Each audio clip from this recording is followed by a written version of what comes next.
Rajpal Wilson's के Facebook page पर आप सबका स्वागत है।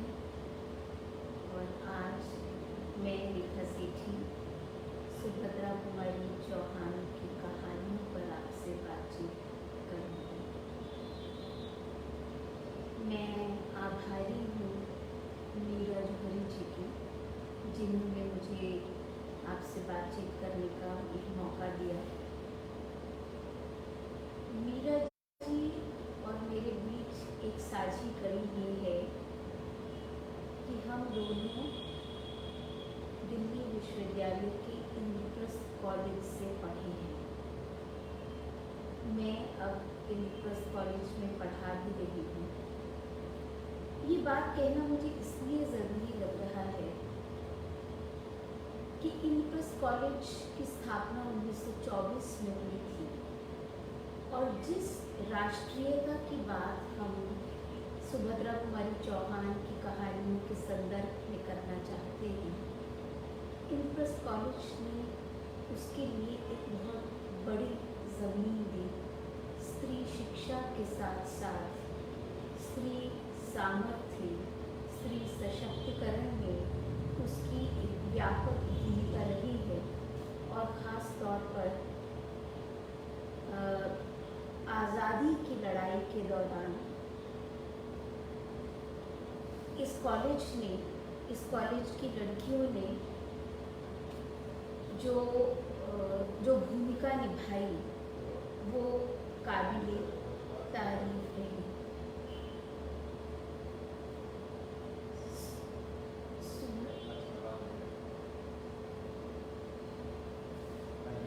आवाज़ बहुत कम आ रही है। ठीक,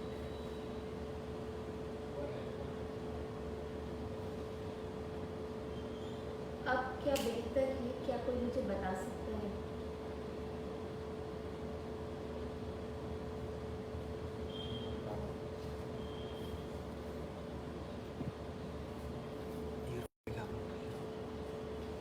अच्छा, थोड़ा आवाज़ की दिक्कत हो रही है शायद। मैं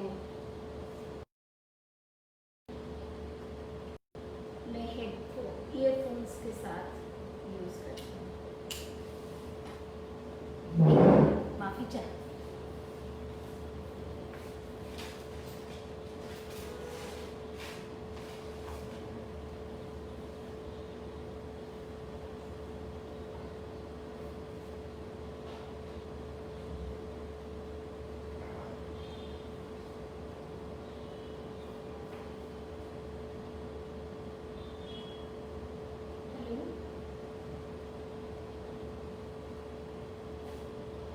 हाँ प्रणव जी,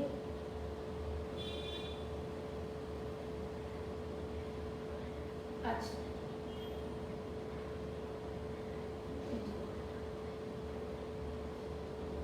अच्छा,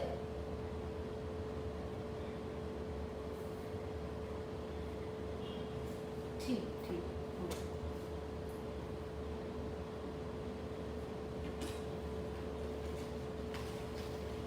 ओके,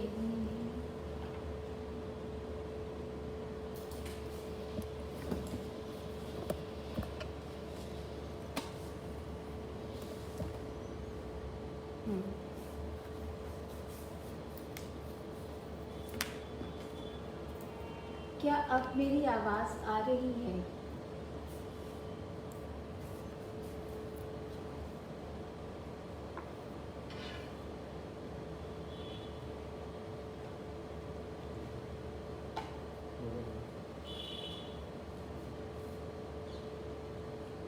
प्रणव जी, क्या अब मेरी आवाज़ आ रही है?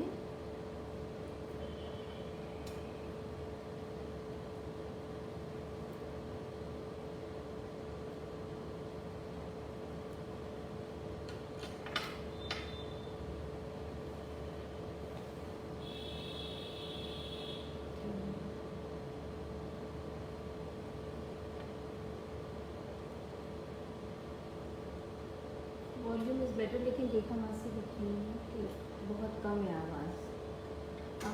अब इस मोबाइल पर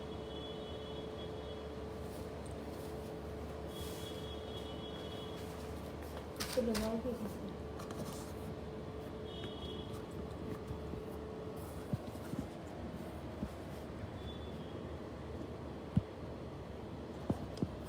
यू कांट टर्न जब चल रहा है तो नहीं।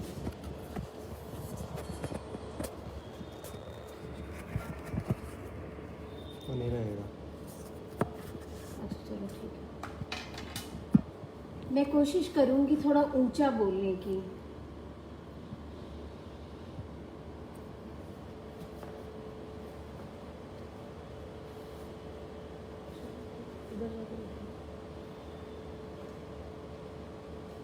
मैं बात कर रही थी उस समय की जब स्त्री शिक्षा का और स्त्री सशक्तिकरण का वो पहला दौर है, स्त्री नवजागरण का भी वो महत्वपूर्ण दौर है जिसने स्त्री को सशक्त बनाने में बहुत बहुत मदद की। तो उसमें इंद्रप्रस्थ कॉलेज की एक विशेष भूमिका रही है। लेकिन ख़ास बात ये है कि सुभद्रा कुमारी चौहान की जब हम बात करते हैं तो उनका समय है 1904 से 1948 तक, और कुछ बातें ऐसी उनके विषय में पढ़ने में मेरी नज़र में इन दिनों में आई, जिनको पढ़ने के बाद मुझे लगा कि हम अक्सर स्त्री के विषय में या स्त्री के साहस के विषय में या उसके बेड़ियों को तोड़ने के विषय में जब सोचते हैं तो हमारा मन कैसे अटक अटक कर और बिल्कुल आधुनिक स्त्री के बारे में सोचते हुए हमें लगता है कि उसकी एक सशक्त उपस्थिति आज के समाज में बन रही है। लेकिन जब मैं सुभद्रा कुमारी चौहान के जीवन को पढ़ती हूँ तो उनकी कहानियों से और अधिक हमें मिलता है कि उन्होंने अपने जीवन को किस तरह पूरे साहस के साथ और अपनी शर्तों पर जिया, और कुछ इस तरह भी जिया कि शायद आज भी उस तरह से जी पाना संभव नहीं है।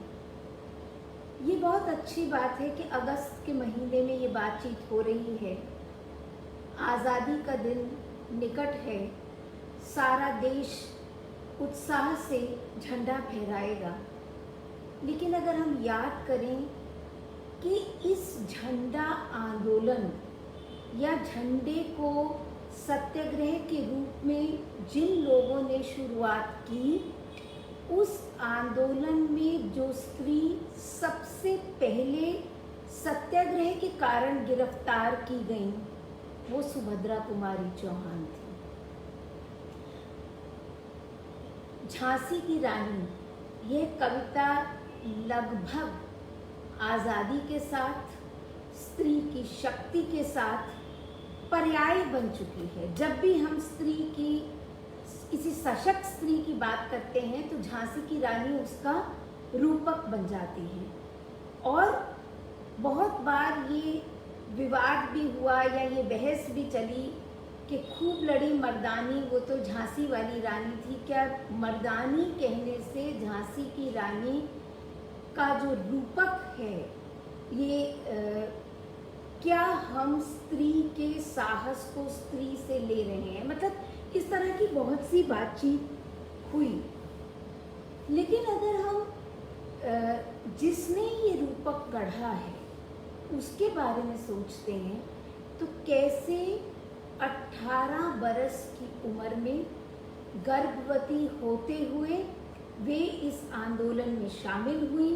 नागपुर में, जगदलपुर में ये आंदोलन सबसे पहले चला, उसमें उन्होंने झंडा फहराया और 1923 में नागपुर में उन्हें गिरफ्तार किया गया और सबसे पहली स्त्री सत्याग्रही जिन्हें की कैद किया गया अंग्रेज सरकार द्वारा, वे सुभद्रा कुमारी चौहान बनी। ये तथ्य मुझे लगता है कि हम बहुत कम जानते हैं।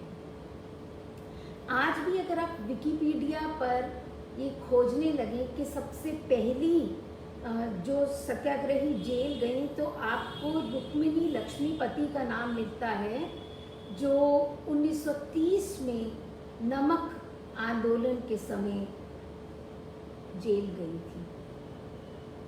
अब ये सारी बातें पढ़ कर के मेरा ध्यान इस सवाल पर जाता है कि आजकल यूँ भी मैं इस बात में काफ़ी मेरी पढ़ाई इसी तरफ चल रही है और मैं इसके बारे में लगातार सोच रही हूँ कि जेंडर का साहित्य से क्या संबंध होता है। क्या स्त्रियों का लेखन गैर राजनीतिक होता है?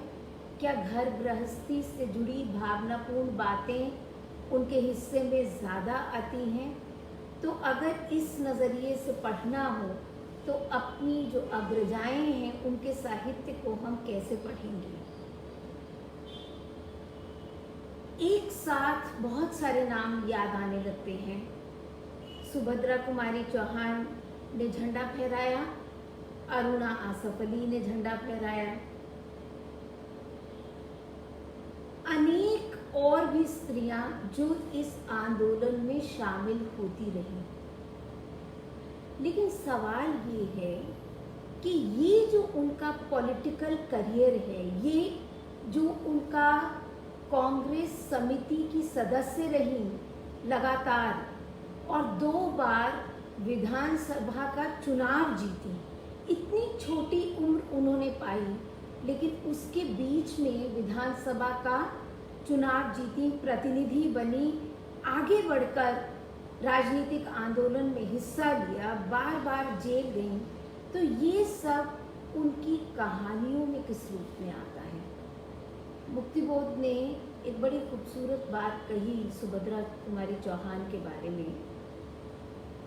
शायद उनकी कविता को लेकर उन्होंने कही हो, लेकिन कहानियों पर भी उतनी लागू होती है। उन्होंने कहा कि उनके साहित्य में जो एक सरलता है, जैसा जीवन वो जी रही हैं और जैसा जीवन उनके साहित्य में आता है, वो सरलता जो है एक जीवन का राग है, जीवन का उद्वेग है। और उसमें 3 तत्व वो गिनाते हैं। एक स्त्री चेतना, दूसरा राष्ट्रीय आंदोलन और तीसरा पतितों का उत्थान। ये तीनों बातें सुभद्रा कुमारी चौहान के साहित्य पर पूरी तरह लागू होती हैं। अब अगर कुछ क्षण के लिए सिर्फ उनकी कहानियों को देखें, क्योंकि जैसे ही हम कविता की बात करेंगे, मैं अपनी भी बात कहूँ, कुछ साल पहले तक, जब तक कि मैंने ये पुस्तक नहीं देखी थी जो राजपाल एंड सन्स से प्रकाशित हुई, मैं पढ़ाती थी कॉलेज में और सुभद्रा कुमारी चौहान की कविताएं पढ़ाती थी लगातार कई कक्षाओं में। और झांसी की रानी तो मतलब हमने स्कूल में पढ़ी, कदम का पेड़ पढ़ी, जहाँ एक बच्चा कहता है कि अगर वो कदम का पेड़ यमुना तीरे होता तो वह भी बांसुरी बजा के कन्हैया बन जाता। फिर उसके बाद हमने वीरों का कैसा हो वसंत, ये सब पाठ्यक्रमों में लगी हुई कविताएं हैं, बार बार पढ़ी जाती हैं।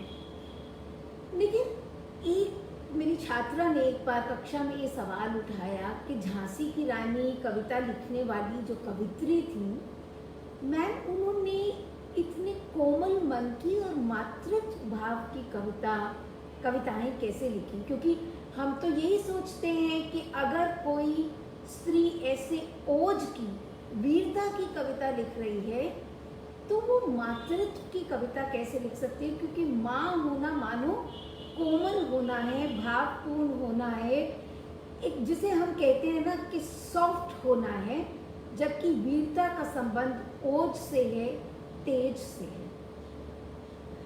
तो जब हम इन कहानियों को, ये किताब जब मेरे हाथ लगी कुछ साल पहले, 2012 में ये किताब प्रकाशित हुई है और हमारे कॉलेज में राजपाल एंड सन्स का एक स्टॉल लगा और वहाँ मैंने ये किताब देखी और मुझे बड़ी हैरानी हुई।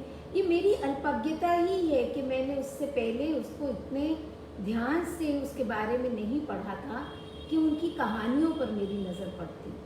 तो मैंने ये किताब ली और कुछ एक कहानियाँ उस समय पढ़ी और छोटी छोटी कहानियाँ थी, बिल्कुल अपने नैरेटिव में साधारण सी की एक घटना पे आधार बना के, और हर कहानी कुछ न कुछ कहने की कोशिश कर रही थी।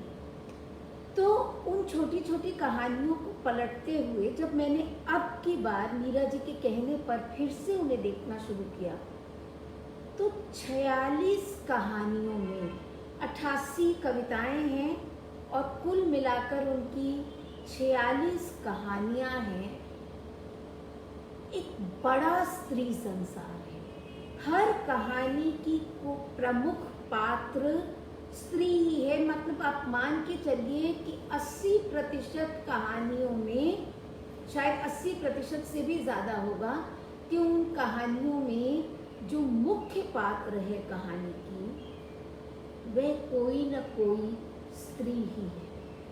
अब फिर मुक्तिबोध की बात पर लौटते हैं कि 3 चीज़ें उन्होंने मार्क की हैं कहानी, मतलब इनके साहित्य में: राष्ट्रीय आंदोलन, स्त्री चेतना और पतितों का उत्थान। तो इन कहानियों में कोई एक ऐसा क्लासिफिकेशन नहीं है कि जहाँ एक तरह की कहानियाँ हैं वहाँ दूसरा पक्ष सामने नहीं आ रहा, और जहाँ दूसरा पक्ष सामने आ रहा है वहाँ तीसरा पक्ष सामने नहीं आ रहा। तो कुल मिलाकर के सभी कहानियों में ये तीनों बातें मिली जुली हैं। कुछ कहानियाँ जैसे तांगे वाला, आप ये भी याद करना पड़ेगा कि जैसे प्रेमचंद के समय में, प्रेमचंद की हम अगर साहित्य देखते हैं तो हमें ये दिखाई पड़ता है कि जब भी किसी राष्ट्रीय समस्या की बात होती है तो प्रेमचंद का ध्यान इस तरफ ज़रूर जाता है कि हमारी ये स्थिति है तो ये इस कारण है क्योंकि हम गुलाम हैं। यहाँ तक कि कर्मभूमि उपन्यास में जब मुन्नी को कुछ अंग्रेजी सैनिक घसीट के खेतों में ले गए हैं तो अमरकांत यही सोचता है उसकी चीख सुन के या उसका दुख दर्द सुन के कि अगर हम पराधीन ना होते तो हमारे देश की यह स्थिति ना होती। जबकि हम जानते हैं कि स्वाधीनता के बाद भी स्त्री देह किस तरह से हिंसा की दृष्टि से अभी भी उतनी ही यातना, उतनी ही पीड़ा, उतनी ही हिंसा उसके प्रति हो रही है जितनी कि पराधीन देश में होती थी। ये हम सबकी बहुत बड़ी चिंता का विषय है। तो कहीं ना कहीं सुभद्रा कुमारी चौहान की कहानियों में भी ये अंतःसूत्र तो बनता है कि अगर हम पराधीन ना होते तो हमारे देश की स्थितियाँ अलग होती। और पराधीनता का जो अभिशाप है वो एक तांगे वाला कहानी है जिसमें वो कहता है कि उसके सोच सोच के उसके दिल में ये उद्वेलन होता है और वो सोचता है कि कैसे वो इस सारे झगड़े से, कैसे इस सारी वो एक भी अंग्रेज़ को अपने तांगे पर नहीं बिठाता। और एक बार उसे मौका मिल जाए तो जो 1857 की क्रांति में कुछ मुखबिरों ने उस क्रांति को सफल नहीं होने दिया, वो एक बार फिर उसी तरह उठ खड़े होना चाहता है और अंग्रेज़ों से जूझना चाहता है। तो ये पराधीनता एक परिदृश्य बनाती है उस समाज का जिसमें और भी बहुत तरह की समस्याएं हमें दिखाई देती हैं। इस पराधीनता में कौन सी स्त्रियां हैं? जो स्त्री संसार की मैं बात कर रही हूँ उसमें कैसे किरदार हैं, कैसी स्त्रियां हैं। बहुत मज़ेदार लगती हैं मुझे वो कहानियाँ जहाँ छोटे छोटे बच्चे हैं। एक कहानी है 3 बच्चे शीर्षक से। 3 बच्चे में एक कॉन्ट्रास्ट बनता है। कॉन्ट्रास्ट इस तरह का बनता है कि 3 बच्चे उस नायिका के, मतलब मुख्य किरदार जो है उनके अपने हैं, और 3 बच्चे हैं जिसके माता पिता किसी कारणवश जेल में हैं और वो उनके द्वार पर सहयोग के लिए, भीख मांगने के लिए इस तरह से आते हैं। अब ये 3 बच्चे उन 3 बच्चों के लिए कैसे खड़े होते हैं कि वो माँ कभी कभी कहती भी है कि तुम मैं दोबारा पूरियां नहीं बनाऊंगी। तो वो बच्चे कहते हैं कि हम अब भूखे रहकर भी उन बच्चों को अपना भोजन देने के लिए तैयार हैं। यानी ये जो सारी स्थिति है ये केवल इस बात के लिए नहीं है कि कौन किसकी कैसे मदद कर रहा है, ये इस बात के लिए भी है कि कैसा समाज हमें आज़ादी के बाद का चाहिए, या कैसा समाज हम उस समय में देखते हैं कि समाज जो कि समरूप होता है, जो साथीपन का भाव लिए होता है। और साथीपन में क्या होता है कि जो कमज़ोर है, जो सशक्त है, वो उसका साथ देने के लिए खड़ा होता है।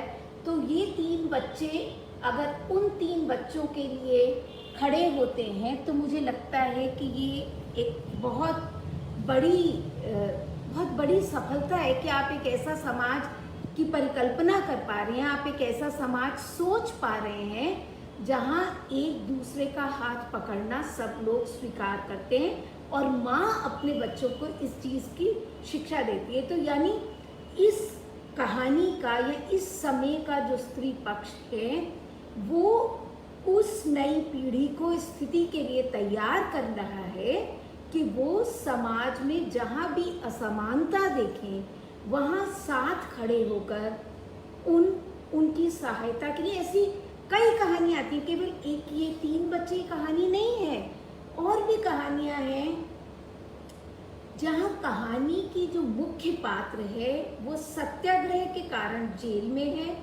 वहाँ उसे एक दूसरी स्त्री मिलती है जो किसी और कारण से जेल में है, और यहाँ वर्ग की बड़ी समस्या पैदा हो जाती है क्योंकि जो वर्ग है वो दूसरा वर्ग निर्धन है, समाज का वो तबका है जो जागरूक नहीं है, जो साधन विहीन है और हर तरह से प्रताड़ित है।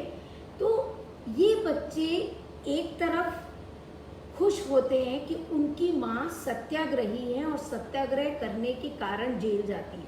जैसे माँ को अगर रूठना है या बच्चों से कोई बात मनवानी है तो कोई कहेगा कि फिर हम तुम्हारी माँ को सत्याग्रह नहीं करने देंगे, तो बच्चे हर बात मानेंगे कि माँ सत्याग्रह कर सकें और सत्याग्रह करके जेल जा सकें।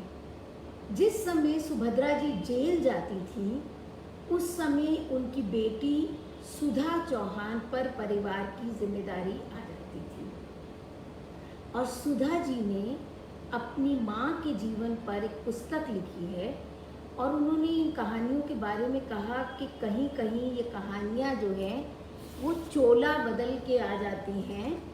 और उनका कहना है कि कितनी ही कहानियों में उनके अपने जीवन प्रसंग या अनुभूति के मार्मिक टुकड़े कथा का हल्का सा आवरण ओढ़े आ गए हैं। वे कहानी कम, उनकी आत्मकथा की घटनाएं जैसे ज़्यादा लगते हैं, उन्हें संस्मरण भी कह सकते हैं। तो कोई भी लेखक दोनों ही तरह से लिखता है, कुछ प्रसंग अपने जीवन से उठाता है और कुछ आसपास की ज़िंदगी से ढूंढता है।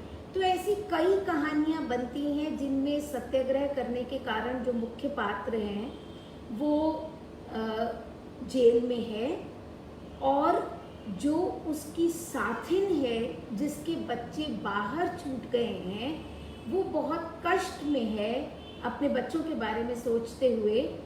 और ऐसे प्रसंग आते हैं, या तो किसी एक कहानी में वो 3 बच्चे कहानी में वो बच्चे तेज़ बारिश में उनके जीवन का अंत हो गया है। एक कहानी है जिसमें वो बच्चे सुभद्रा जी के घर पर ही पहुंच जाते हैं, ये समाचार आ जाता है। एक कहानी है जहाँ रूपा, जहाँ वो बच्ची उसकी तोतली है और उसको समाज में जिस तरह का झेलना पड़ता है अपमान, तो सुभद्रा जी अपने बच्ची के बारे में सोच करके और उनका हृदय उसके लिए दुखता है। तो साहस के साथ साथ बहुत ज़्यादा ममत्व एक पूरे समाज के प्रति, तो यानी मातृत्व और राष्ट्र, ये दोनों अलग अलग स्थितियाँ नहीं हैं, एक ही स्थिति बनती है, एक बात। लेकिन इसके साथ साथ हमें ये देखना भी ज़रूरी है कि उस समय का राष्ट्रीय माहौल जो सुधारवादी था, वो स्त्री को किस नज़र से देख रहा था। 2-3 टुकड़े पहले आपको सुनाऊंगी बातचीत के, और उसके बाद कुछ कहानियों के जरिए बात करूंगी। एक प्रसंग आता है सुभद्रा जी के जीवन का कि वो गांधी के पास जाती हैं, मतलब जब वो आंदोलन कर रही हैं तो गांधी और कस्तूरबा जी से मिल रही हैं। तो कस्तूरबा जी उनसे पूछती हैं कि क्या उनका विवाह हो गया है, और वो कहती हैं कि हाँ विवाह हो गया है और उनके पति भी उनके साथ आए हैं। तो इस पर गांधी जी कहते हैं कि उन्होंने हल्का सा प्यार से उन्हें डपटा और कहा कि फिर तुमने सिंदूर क्यों नहीं पहना और तुम्हारे हाथों में चूड़ियाँ क्यों नहीं। ये एक खास पितृसत्तात्मक संरचना है जो उस युग में बनी हुई है।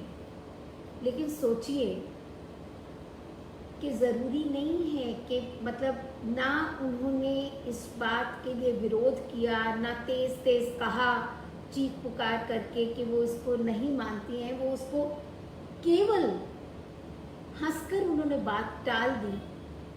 लेकिन कहीं ना कहीं ये सारी घटना जो है हमारा ध्यान इस बात की तरफ खींचती है कि जो राष्ट्रीय आंदोलन था उसमें एक तरफ तो हम बात कर रहे थे कि स्त्रियों को मुख्य धारा में शामिल होने का मौका मिला। एक स्त्री है जो जेल जाती है, जो सत्याग्रह करने के कारण जेल जाती है, नन्हे नन्हे बच्चे घर में छोड़कर जेल जाती है, और परिवार की जब उनके पति जेल जाते हैं तो परिवार की पूरी जिम्मेदारी संभालती है। लेकिन जो नेतृत्व है वो उस स्त्री से क्या अपेक्षा रखता है। जिन दिनों में स्त्री कविता पर काम कर रही थी तो प्रोफेसर सविता सिंह से मैंने जो इंटरव्यू किया उसमें उन्होंने ये बात साफ की कि जो हमारा राष्ट्रीय आंदोलन है, मतलब उन्होंने कहा कि राष्ट्रवाद के अंधेरों को भी देखना चाहिए। स्त्री की दृष्टि से अगर हम उस राष्ट्रवाद के अंधेरे को देखें तो ये अंधेरा हमें इस रूप में सामने दिखाई देता है कि ये जो संरचना पितृसत्तात्मक समाज की है वो फिर भी स्त्री को एक रूप में देखने के ही हक में है। इसलिए जो पात्र इन कहानियों में बिखरे पड़े हैं वो पात्र हैं जो राष्ट्र के लिए अपना सब कुछ दे सकते हैं, लेकिन नैतिकता का जो आवरण उनके व्यक्तित्व पर पड़ा हुआ है कि एक स्त्री को जैसा होना चाहिए। जहाँ तक स्त्री का सवाल है तो मुझे ये कहना चाहिए कि जो हमारा पूरा राष्ट्रीय आंदोलन था, तो जो उपनिवेशवाद का जब वो विरोध करता है तो अंग्रेज़ों ने उपनिवेशवाद का जो तर्क दिया वो ये तर्क दिया कि हमारे समाज में अनेक समस्याएं हैं, तो उन समस्याओं से कैसे निपटा जा सकता है। ये तभी कि अंग्रेज़ जो हैं वो हमें एक जो समानता का न्यायपूर्ण समाज है वो बनाने में मदद कर रहे हैं, क्योंकि हमारे यहाँ की समस्याएं क्या हैं। स्त्री का शोषण एक बहुत बड़ी समस्या है, दलितों का शोषण एक बहुत बड़ी समस्या है। तो उन्होंने उपनिवेशवाद के तर्क के रूप में इसको प्रस्तुत किया।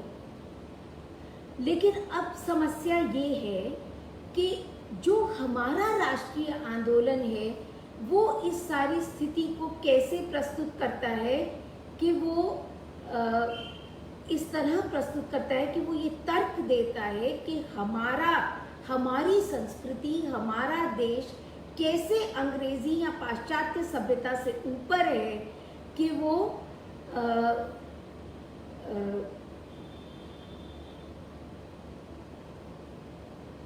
हमारी स्त्रियां आदर्श स्त्रियां हैं, और वो आदर्श क्या है, वो आदर्शवाद जो है वो नैतिक शुचिता का आदर्श है, त्याग का आदर्श है, अपने आप अपना अस्तित्व मिटाकर पूरी तरह से समर्पण का आदर्श है, जो इन कहानियों में, जो इन जिससे कि सुभद्रा कुमारी चौहान का साहित्य भी पूरी तरह मुक्त नहीं होता। बिखरे मोती जो उनका पहला कहानी संग्रह था, असल में उन्होंने कहानियाँ लिखने की जो शुरुआत की थी वो भी एक विचित्र घटना उसके पीछे थी कि मतलब हैरानी होती है हमें ये पढ़ कर के कि उनके पति को जेल जाना पड़ा, और उनसे किसी संपादक ने कहा कि अगर वो कहानियाँ लिखेंगी तो कहानी के बदले में उन्हें पारिश्रमिक मिलेगा, और वो पारिश्रमिक उनके लिए उस समय अपने घर परिवार को चलाने में बहुत ज़रूरी था। लेकिन सुभद्रा जी को बहुत इस बात का आत्मविश्वास नहीं हुआ कि वे कैसी कहानियाँ लिख रही हैं, तो उन्होंने अपनी कहानियाँ पद्मलाल पन्नालाल बख्शी को पढ़ाई और पूछा कि क्या इनमें कुछ सुधार करने की आवश्यकता है। तो बख्शी जी ने कहा कि जो सच्चे भाव की सच्ची अभिव्यक्ति जहाँ होती है, यानी ये हम कह सकते हैं कि साहित्य रचना का एक मानदंड भी बन जाता है कि जहाँ सच्चे भाव की सच्ची अभिव्यक्ति होती है, बस उतना भर होना कहानी के लिए आवश्यक है। तो इसके अलावा तुम कुछ और मत सोचो। तो बिखरे मोती जो उनका पहला कहानी संकलन प्रकाशित हुआ, उसके निवेदन में उन्होंने लिखा कि हृदय के टूटने पर आंसू निकलते हैं जैसे सीप के फूटने पर मोती। हृदय जानता है कि उसने स्वयं पिघल कर उन आंसुओं को ढाला है, अतः वे सच्चे हैं, किंतु उनका मूल्य तो कोई प्रेमी ही बतला सकता है। सीप इतना जानती है कि उसका मोती खरा है। ये बहुत इम्पोर्टेंट वाक्य है। इम्पोर्टेंट इसलिए है कि हम सब अब जब दलित साहित्य का सौंदर्य शास्त्र पढ़ते हैं तो उसमें कसौटी क्या है साहित्य रचना की? यही कसौटी है कि वो उस भाव को कितनी सच्चाई, कितनी ईमानदारी से सही ढंग से प्रस्तुत कर सकते हैं। यहाँ भी यही स्थिति है कि जो सुधा चौहान ने लिखा कि माँ का जो व्यक्तित्व है वो ऐसा था कि वो अपनी जिंदगी की, यानी सीधे सीधे जो सच्चाई से रूबरू हो रही थी, उसकी कहानी वो इन कहानियों में कहती हैं। गौरी नाम की एक कहानी है जहाँ वो लड़की के लिए उपयुक्त वर ढूंढने के लिए पिता बहुत बेचैन है और एक वर उन्हें मिलता है जो उम्र में उससे बड़ा है और उसके बच्चे भी हैं, उनकी पत्नी की मृत्यु हो गई है, वो देश प्रेमी है, स्वाधीनता आंदोलन में भागीदार है, और उन्हें लगता है कि उनकी बेटी तो इतनी छोटी और उम्र में छोटी है और सुंदर है लेकिन अगर वो योग्य वर नहीं ढूंढ पाएंगे तो वो उसी को योग्य मानेंगे। लेकिन फिर पिता को एक वर मिल जाता है जो तहसीलदार हो सकता है, तहसीलदार होने वाला है, बड़ा अफसर। अब पिता चाहते हैं कि गौरी इस व्यक्ति से विवाह कर ले। गौरी ने कुछ भी नहीं कहा, लेकिन जब पहले वर जो आए थे उसे मिलने के लिए, उसके छोटे छोटे बच्चों से वो हिली मिली थी, एक बार केवल वो मिलती है। लेकिन जब उसे पता चलता है कि पिता को गिरफ्तार कर लिया गया और वो बच्चे अकेले हैं, तो वो बिना अपनी माँ से इजाज़त लिए, बिना अपने पिता का इंतज़ार किए उस घर में चली जाती है और उन बच्चों की देखरेख करती है। तो ये जो सारी स्थिति है, एक मिनट, तो ये जो सारी स्थिति है, ये गौरी का एक ऐसा आदर्श व्यक्तित्व हमारे सामने प्रस्तुत करती है जिसमें कि ये संभावना बनती है कि अगर उसे चुनना है तो वो क्या चुनेगी, और जब वो लौट कर आते हैं जेल से तो गौरी उनके पैरों की धूल को अपने शीश और माथे पर लगाती है। तो ये जो व्यक्तित्व इन कहानियों में उभरता है ये बहुत महत्वपूर्ण है। ये साधारण स्त्रियां हैं लेकिन अपनी आकांक्षा में, अपने संघर्ष में, अपने साहस में उनकी भावनात्मकता ऐसा जोर पकड़ती है कि वो असाधारण कर जाने को निकल जाती हैं, असाधारण कर बैठती हैं। ऐसी कई और कहानियां आती हैं, सुभागी, कल्याणी, मतलब हर जगह आपको ऐसी पात्र मिलेंगी जो अपना सब कुछ मिटाकर, अपने अस्तित्व को मिटाकर, अपने आप को भूलकर या तो परिवार बचाती हैं और या देश के लिए समर्पित हो जाती हैं।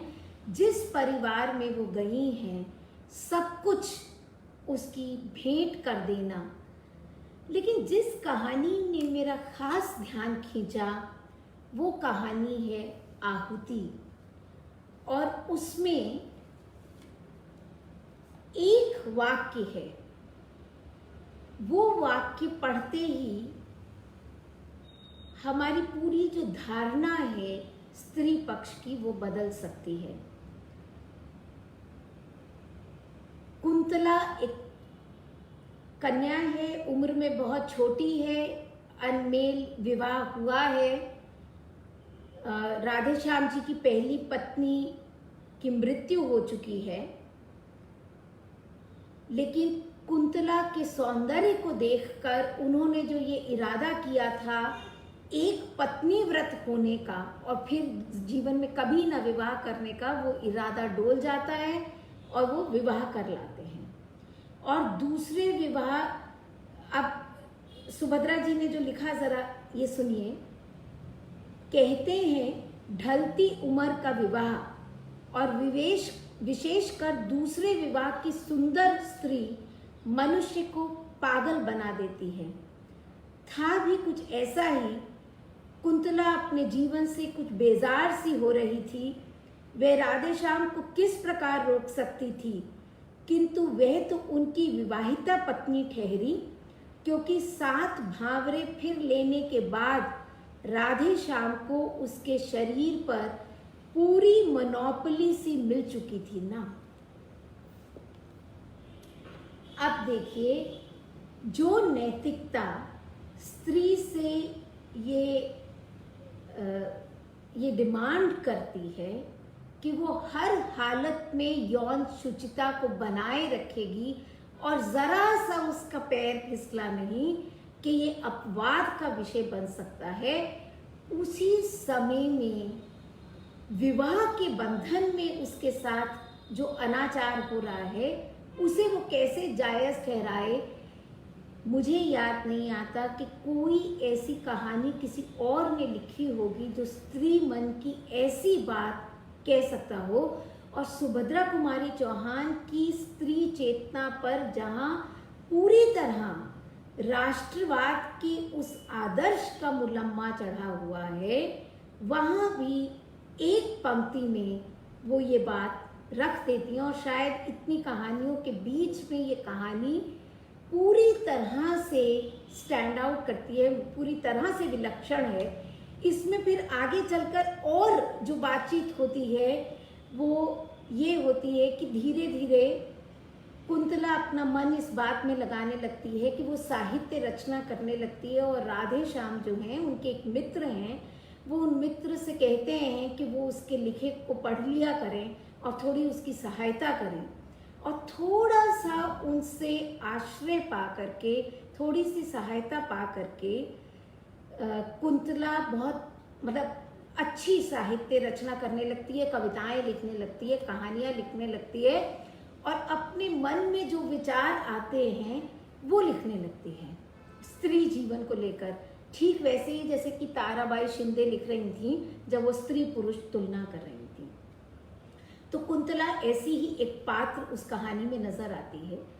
लेकिन जैसे ही पति को ये एहसास होता है कि उसके मन में कोई छोटी सी भावना उस मित्र के प्रति हो सकती है, या वो मित्र और कुंतला मानसिक दृष्टि से एक दूसरे के निकट हैं, तो राधे श्याम को इतनी जलन होती है कि वो उसके पूरे साहित्य संसार को जला देते हैं, उसकी चिता जला देते हैं, और कुंतला को अपने मन में ये स्वीकार कर लेना पड़ता है कि उसके इस साहित्यिक जीवन का अंत हो गया है। तो ये आहुति उस समय भी स्वीकार करनी पड़ती है इसका। लेकिन ये महत्वपूर्ण है कि सुभद्रा जी की नजर इस तरफ जाती है। एक और पक्ष जो मुझे नजर आया इन कहानियों में, जो शुचिता की मैं बात कर रही थी, कि धन का जो लोभ है, मतलब इस पूरे कथा संसार में अगर स्त्री पात्र हैं तो उन स्त्रियों के साथ साथ पुरुष पात्र भी हैं। एक तरफ तो वो आदर्शवादी पुरुष हैं जो राष्ट्रीय आंदोलन के अगुवा हैं, और दूसरी तरफ वो पुरुष भी हैं जो बहला फुसलाकर स्त्री देह का शोषण कर रहे हैं। तो हमें गहनों का जो आकर्षण है स्त्री के मन में, गबन उपन्यास अगर प्रेमचंद लिख देते हैं तो यहाँ थोड़ी थोड़ी बात, 2-3 कहानियों में वो संकेत सुभद्रा कुमारी चौहान भी करती हैं। एक कहानी है सोने की कंठी और दूसरी है कान के बुंदे, जहाँ उस आकर्षण में स्त्रियां कैसे भुलावे में आ जाती हैं और वो पुरुष उनका किस तरह से दैहिक शोषण करते हैं। एक कहानी यहाँ तक आती है, ये एक कहानी अभी मैं पढ़ रही थी कि यहाँ तक आती है कि वो जो बच्ची है, वो लड़की है, उसकी जो दादा है, मतलब रिश्ते में दादा लगते हैं, क्योंकि वो ठाकुर हैं इसलिए हर औरत की देह पर उनका अधिकार है, तो कहीं से भी स्त्रियां उठा ली जाती हैं। और एक बार स्टेशन पर से जिस लड़की को उठा के ले जाते हैं, वो लड़की उनके अपने परिवार की बेटी निकलती है। तो इस तरफ भी ऐसे ये पूरा उनका संसार बनता है। इस तरफ ध्यान दिलाया सुभद्रा जी ने अपनी कहानियों में। अब क्या इस सारे तथ्यों से कुछ ऐसा ड्रामेटिक होता है? क्योंकि कहानी की जो कला है, सीधे सीधे कहानी बात को कह देने की, अब एक तरह से हम ये देखें कि जिस कवित्री ने झांसी की रानी का इतना बड़ा रूपक गढ़ा है, तो वो कविता, लेकिन वो कविता में कहानी बन जाती है। वो स्त्री छोटे छोटे नैरेटिव, छोटी छोटी कथाएं, छोटी छोटी कहानियाँ इस तरह से बुनती चली जाती है, और हमेशा कहानी में कुछ, जैसे कि कोई चुपके से आपको अपने मन की बात बता दे, तो कहानी कहने की जो कला है वो उनके यहाँ, जैसे कि प्रेमचंद की भी शुरुआती कहानियों में होता है कि बिल्कुल सहानुभूति से ये कहानियाँ वो रख दें। अब यहाँ 2-3 बातें फिर मेरा ध्यान खींचती हैं, और एक तो ये है कि महादेवी वर्मा के साथ उनकी जो मित्रता थी। महादेवी वर्मा उसी स्कूल में पढ़ती थी जहाँ सुभद्रा कुमारी चौहान पढ़ती थी, और दोनों बहुत गहरी मित्र थीं और कई कवि सम्मेलनों में साथ साथ जाया करती थी। तो दोनों में आपस में बहुत गहरा रिश्ता था। सुधा चौहान ने उसके बारे में बहुत संस्मरण लिखे हैं। अब आप अगर ये देखने लगें कि महादेवी और सुभद्रा कुमारी चौहान का एक ही समय है और दोनों स्त्री पक्ष को किस तरह सामने लाती हैं। तो यहाँ तक कि जो स्त्री अपने जीवन में एक ऐसी स्थिति में पहुँच जाती है जिससे कि संसार नफरत करने लगता है, तो ऐसी पात्रों के प्रति भी सच्ची सहानुभूति से सुभद्रा कुमारी चौहान ने लिखा। तो यानी ये जो कहानियाँ मैंने आपसे गहनों की, मतलब ये सोने की कंठी, कान के बुंदे, या जहाँ स्त्री जो है वो उस छलावे में आ जाती है कि उसका शोषण होता है, उनको कोई ब्लैक एंड वाइट में नहीं लिखा है कि ये पतिता स्त्री है, बल्कि सच्ची सहानुभूति के साथ लिखा। कल्याणी एक कहानी है जहाँ विवाह होते ही पूरी रेल दुर्घटना में पति की और बहुत से परिवार वालों की मृत्यु हो जाती है। तो कल्याणी की देखभाल जो पति का मित्र कर रहा है, उसके सौंदर्य को देख के वो अपने मन को काबू में नहीं रख पाता, लेकिन उसकी पत्नी जो है वहाँ, वो बार बार बीच बीच में पति से कहती है कि इसे भेज दो, लेकिन वो सोचती है कि इसमें इसका क्या दोष है। कि पत्नी तो जो भी होती है वो तो हर बार अपने परिवार के बारे में ही सोचती है, अपने बच्चों के बारे में ही सोचती है, अपने पति के सुख के बारे में ही सोचती है। तो कहीं ना कहीं सुभद्रा कुमारी चौहान भी इस प्रश्न से जूझ रही हैं कि जो सामाजिक उपस्थिति उस स्त्री की बनती है, क्या वो उचित है या नहीं। तो वो इन पात्रों को स्याह सफेद रूप में ना प्रस्तुत कर सच्ची सहानुभूति के साथ प्रस्तुत करती हैं, ठीक वैसे ही जैसे कि महादेवी भी अपने पात्रों को सच्ची सहानुभूति के साथ प्रस्तुत करती हैं। लेकिन यही मैं एक बात जोड़ना चाहती हूँ, श्रृंखला की कड़ियाँ का अगर हम पाठ करते हैं तो उसमें जो बात महादेवी एक तरह से एक रैडिकल स्त्रीवाद को जन्म दे के कह रही हैं कि ये बात कि मातृत्व का जो गौरव स्त्री को मिला है वो उसे उसके अधिकारों से किस तरह विमुख करता है, वो उसे कितना दूर ले जाता है और वो उसे आर्थिक अधिकार नहीं देता। तो जब तक कि स्त्री को आर्थिक अधिकार नहीं मिलेंगे तब तक कि समाज में बराबर की भागीदारी सुनिश्चित नहीं की जा सकेगी। ये मुझे लगता है कि दोनों जो ऐसी स्त्रियां हैं जो कि साहित्य की दुनिया में दोनों बड़े नाम हैं, वहाँ महादेवी इससे के एक कदम आगे जाती हैं। लेकिन सुभद्रा कुमारी चौहान ने अपने जीवन में जिस तरह की जिंदगी जी या जिस तरह के फैसले लिए, वो बहुत, मुझे लगता है कि अपने जीवन में उन्होंने उस मुकाम को पाया। और एक घटना जो उनके जीवन की मुझे मिलती है कि जिस तरह पूरी क्रांतिकारिता के साथ वो राष्ट्रीय आंदोलन में भाग ले रही थी, उसी तरह उनकी पुत्री का विवाह जो है वो अमृत राय से विवाह करना चाहती हैं, जो कि प्रेमचंद के पुत्र थे। अब जाति बटे उस समाज में ये आसान नहीं था कि वो दोनों, सुधा जी और अमृत राय, विवाह कर पाते। लेकिन सुभद्रा जी ने उस विवाह को स्वीकार किया और इतना ही नहीं, विवाह से पहले अमृत राय को अपने घर में रहने की अनुमति दी, जिससे कि वो दोनों एक दूसरे को और अच्छी तरह जान पाए।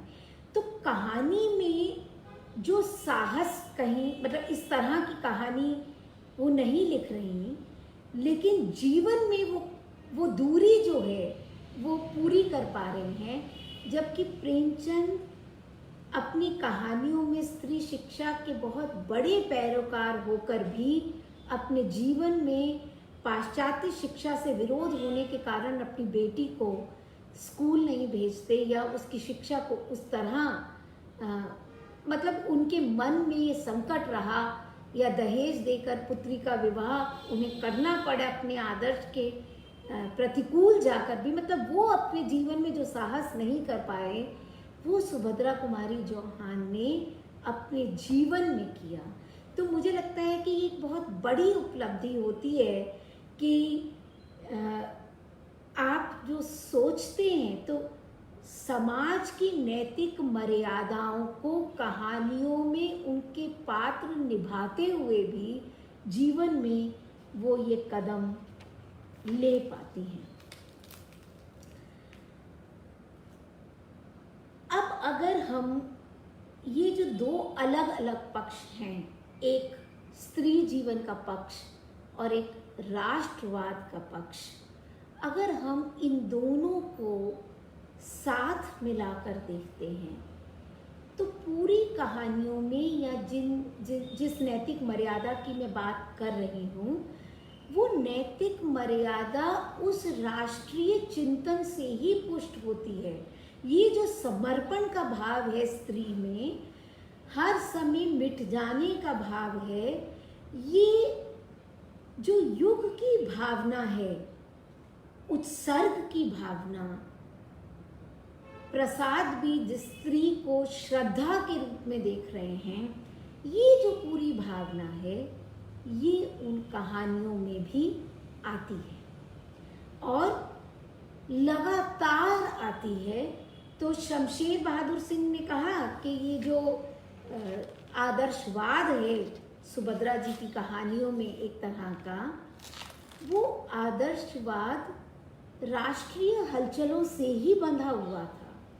तो एक ये जो राष्ट्रवाद, मतलब पूरी जो बहस चल रही थी और ये कहा जाता था कि जबलपुर में जो झंडा आंदोलन किया था सुभद्रा जी ने, तो ये कहा जाता था कि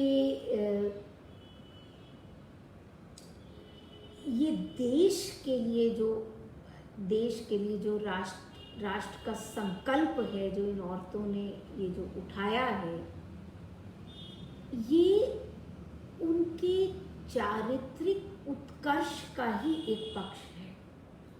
तो जो स्त्री पक्ष है वो उस राष्ट्रवाद से बंधा हुआ है, लेकिन कि वो जबलपुर में उनकी मुख्य कर्मस्थली रही पहले, तो वो जबलपुर की सरोजनी नायडू हैं, क्योंकि सरोजनी नायडू सुभद्रा जी से बड़ी हैं उम्र में। अब जब भारत का संविधान बनता है तब सुभद्रा जी नहीं थी, लेकिन सरोजनी नायडू थी, हंसा वाडेकर थी, सुचेता कृपलानी थी, ये सब संविधान सभा में शामिल हुई। तो जिस तरह अंबेडकर ने दलितों के उत्थान के लिए प्रावधान बनाए, तो क्या ये स्त्रियां उस तरह का प्रावधान नहीं बना सकती थी? क्या वो अपने लिए लड़ नहीं सकती थी, अधिकार की बात नहीं कर सकती थी?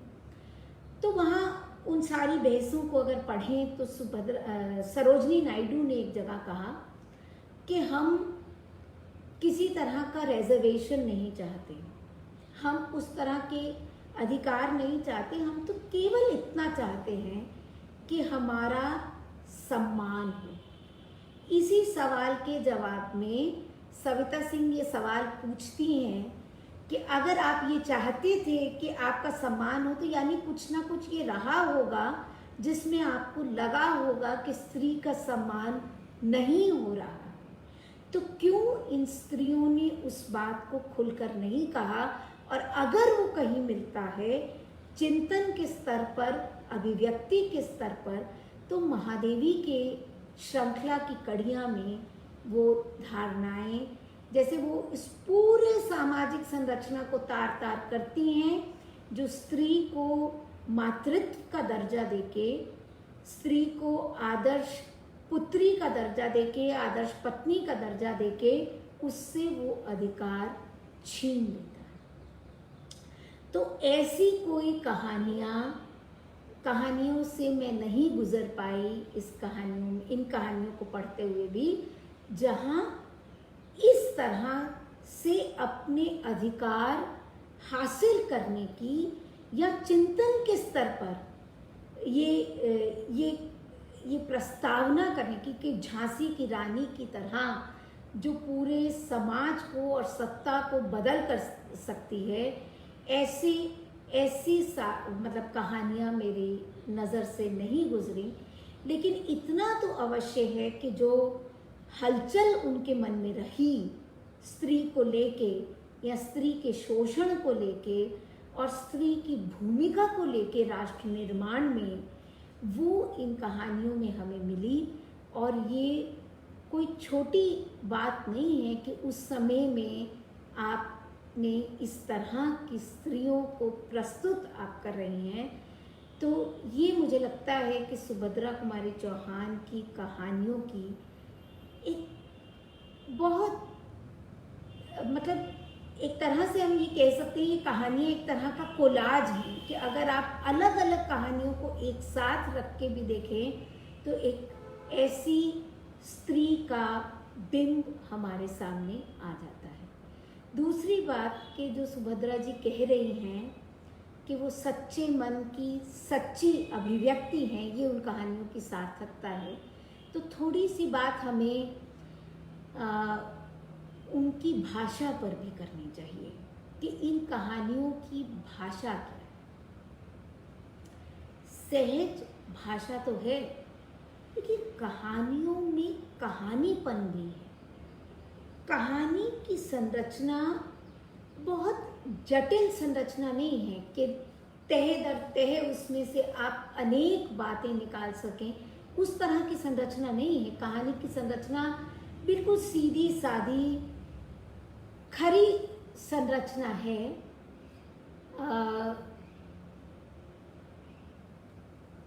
लेकिन उसमें एक कवि हृदय बोलता है। अगर आप भाषा को देखें, छोटे छोटे संवादों को देखें, तो वो कहानियाँ हमें जिस तरह की तरलता देती हैं, जिस तरह आपको अपना साथी बना लेती हैं, तो इसलिए कहानी जब खत्म भी हो जाती है तो एक उदासी सी मन को घेरे रहती है, एक भाव प्रवणता आपके मन को घेरे रहती है। और ये संभव उनकी कहानियों में हो पाता है। एक छोटी सी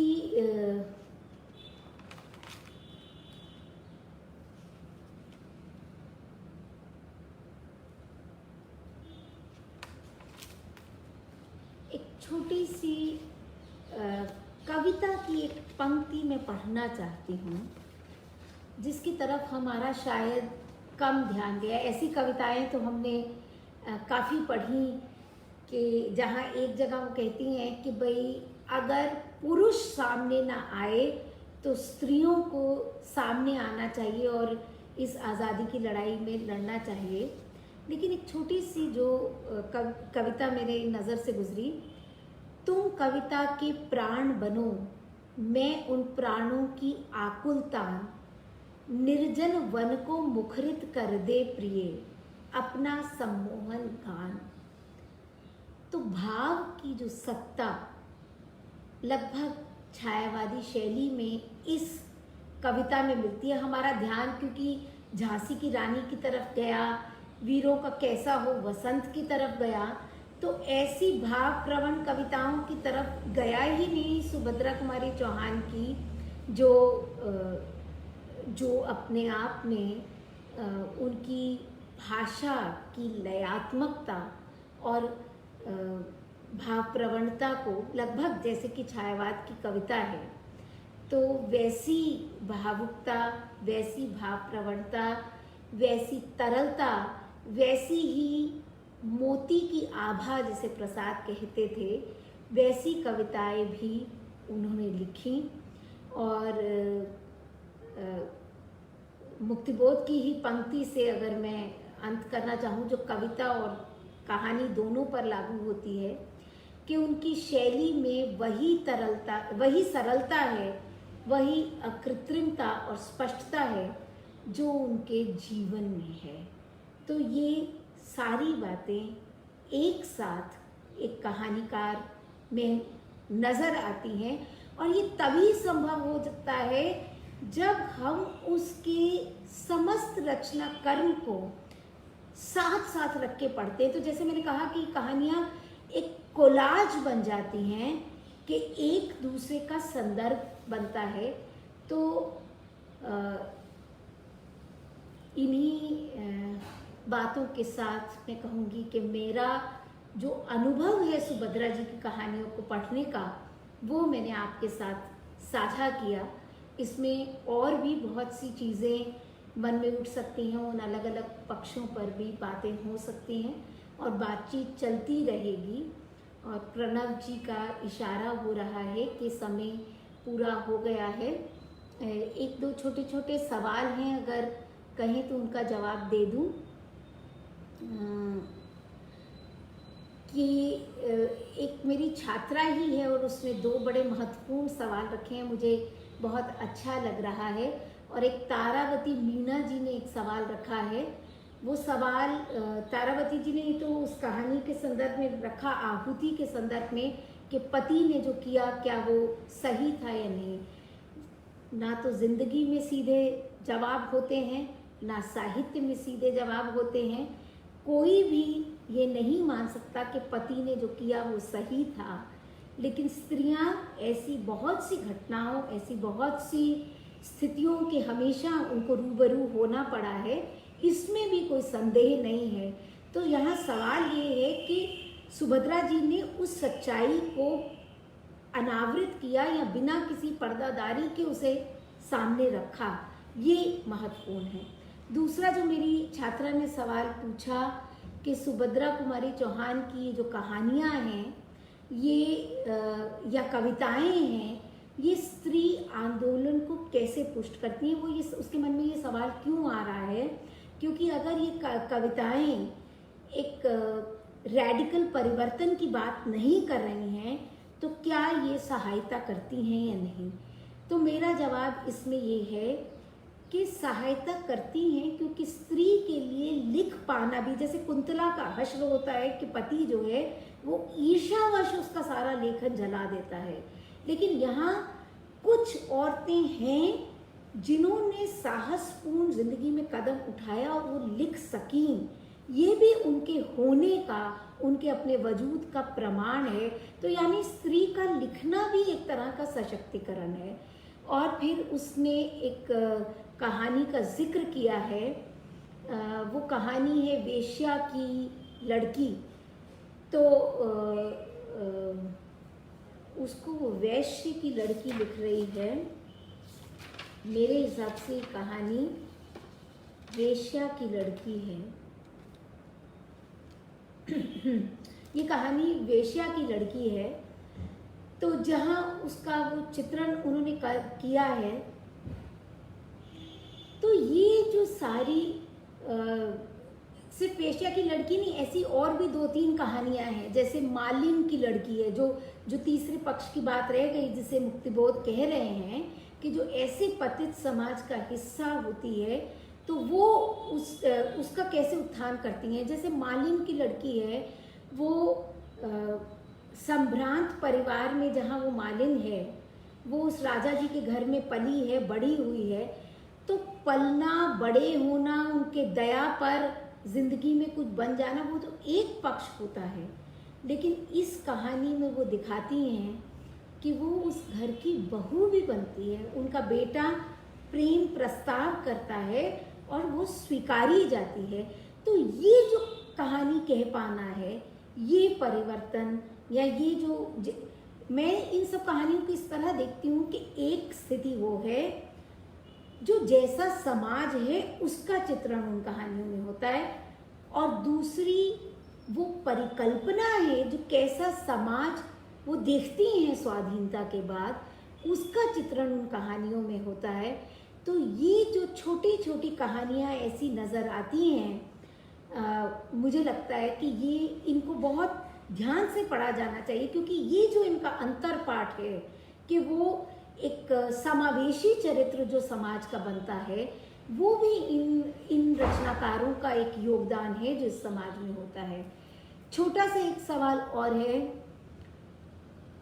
सुभद्रा कुमारी चौहान और महादेवी वर्मा के स्त्री पक्ष में क्या अंतर है, मैम क्या बताएं। ये पक्ष की इसकी बातचीत मैंने अभी अभी की कि जिस तरह का टेक्स्ट श्रृंखला की कड़ियां नाम से महादेवी ने लिखा वो अप्रतिम है। लेकिन अगर केवल इतनी बात करनी हो कि जो पात्र चित्रित किए उन्होंने अपने रेखा चित्र में और सुभद्रा जी ने अपनी कहानियों में, वो लगभग समान है। कि वहाँ महादेवी कहती है ना कि ये पात्र जो भी हैं ये मेरी अक्षय ममता के पात्र हैं। ऐसे ही इन कहानियों में जो भी किरदार हैं वो सुभद्रा कुमारी चौहान की अक्षय ममता के पात्र हैं। इसलिए उन्होंने उन सारी स्त्रियों को, उन सारे पात्रों को सच्ची सहानुभूति और संवेदना के साथ देखने की कोशिश की। ये और इस सारी चीज़ को मतलब देखने की कोशिश की तो एक बात है, लेकिन उसे अपने साहित्य का मानदंड भी बनाया। उसके माध्यम से काव्य शास्त्र और सौंदर्य शास्त्रीय जो परिकल्पनाएं हैं साहित्यिक रचना की, उसमें भी परिवर्तन लाने की कोशिश की, उसमें भी हस्तक्षेप किया। इसे उस रूप में भी पढ़ना बहुत ज़रूरी है। मतलब ये मेरी नज़र है कि इन चीज़ों पर भी बात होनी चाहिए कि यानी जो कहानी वो कहती हैं वो कहानी एक धरातल है, लेकिन वो कहानी किस पक्ष को छूती है, कहाँ तक पहुँचती है और पूरे उस परिदृश्य में कैसा परिवर्तन करना चाहती है, इसको मार्क करना, इसको रेखांकित करना अपने स्त्री चिंतन को सुदृढ़ करने में मुझे लगता है कि हमारे वो जो है वो कसौटियाँ बनेंगी स्त्री चिंतन की। जब जब हम इन बिंदुओं से गुजरते हैं तो हम अपने यहाँ की जो स्त्री दृष्टि है उसको दोबारा देखने के लिए मजबूर होते हैं। ये स्थिति इसमें बनती है। तो आज के लिए संभवतः इतनी बातचीत काफ़ी है। हम फिर किसी और मंच पर मिलेंगे और राजपाल के मंच पर इससे जुड़े हुए या इसी तरह के और अनेक मसलों पर बातचीत हर रोज़ होती रहती है, जिसमें मैं खुद भी शामिल होती हूँ और सुनने का भी आनंद उठाती हूँ। एक बार फिर से मीरा जी का और प्रणव जी का धन्यवाद कि उन्होंने आज ये सारी बातचीत में शामिल होने का मुझे अवसर प्रदान किया। और सिर्फ बातचीत में शामिल होने का ही नहीं, बल्कि उन्होंने मजबूर किया कि मैं ऐसी कहानियों के बारे में एक बार फिर से सोचूं और उसके बारे में बातचीत करती रहूं।